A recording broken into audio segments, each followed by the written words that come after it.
Tous ceux qui utilisent l'huile d'onction sont des maudits.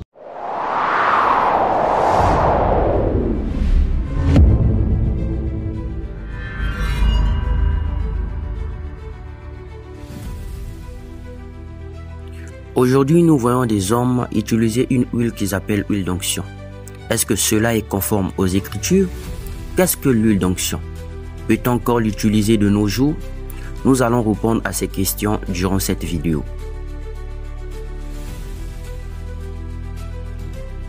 D'où vient l'huile d'onction?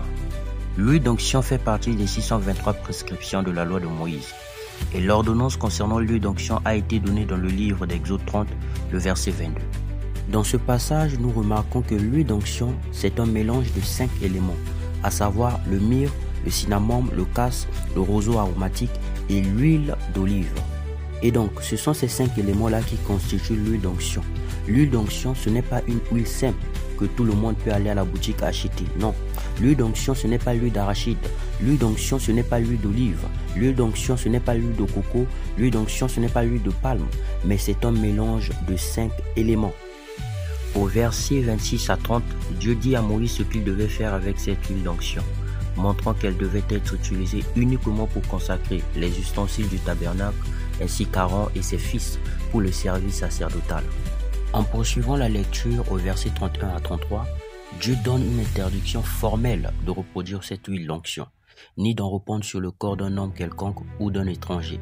La personne qui le fera sera retranchée du peuple.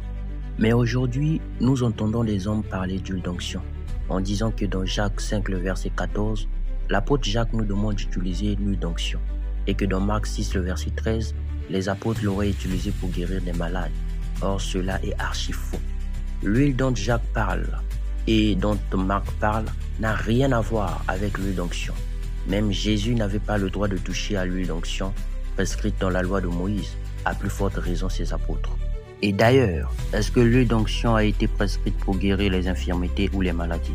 Non, elle n'a jamais été donnée pour cela. Étant donné que vous êtes des hommes charnels, vous ajoutez des choses à la loi. Pourtant, Deutéronome 4, le verset 2 atteste que celui qui ajoute ou retranche quoi que ce soit est maudit par Dieu lui-même. Lorsque nous lisons la Bible, nous devrions faire très attention à ce qui est réellement écrit. Dans Marc 6, le verset 13, il n'est nulle part question de l'huile d'onction. Et dans Jacques 5, le verset 14, non plus. Alors, qu'est-ce qui est réellement écrit dans le livre de Marc 6 et dans le livre de Jacques 5? Il est écrit dans le livre de Marc 6, le verset 13. Il chassait beaucoup de démons, il oignait d'huile plusieurs malades et les guérissait. Dans le livre de Jacques 5, le verset 14, quelqu'un parmi vous est-il malade? Qu'il appelle les anciens de l'église et que les anciens prient pour lui en l'oignant d'huile au nom du Seigneur. Alors, montrez-nous là où on écrit huile d'onction. Ce qui fatigue plusieurs personnes, c'est le verbe oindre. Oindre ne veut pas dire onction. Oindre veut tout simplement dire frotter ou encore enduire de l'huile, c'est tout.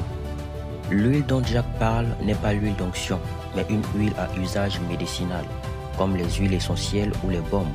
En effet, les Juifs utilisaient l'huile pour soulager ou guérir diverses maladies. Par exemple, dans Luc 10, le verset 34, le bon samaritain a utilisé de l'huile et du vin pour soigner les blessures du docteur de la loi.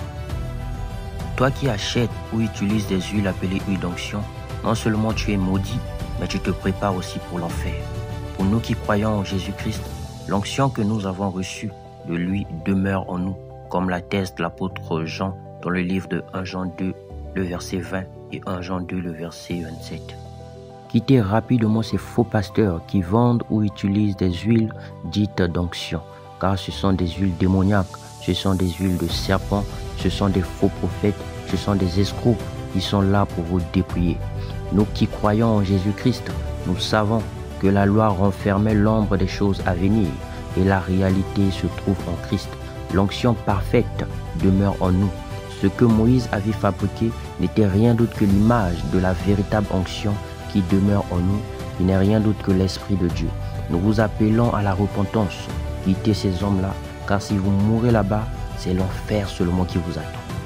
Si tu as été touché par le message, like et partage. Shalom.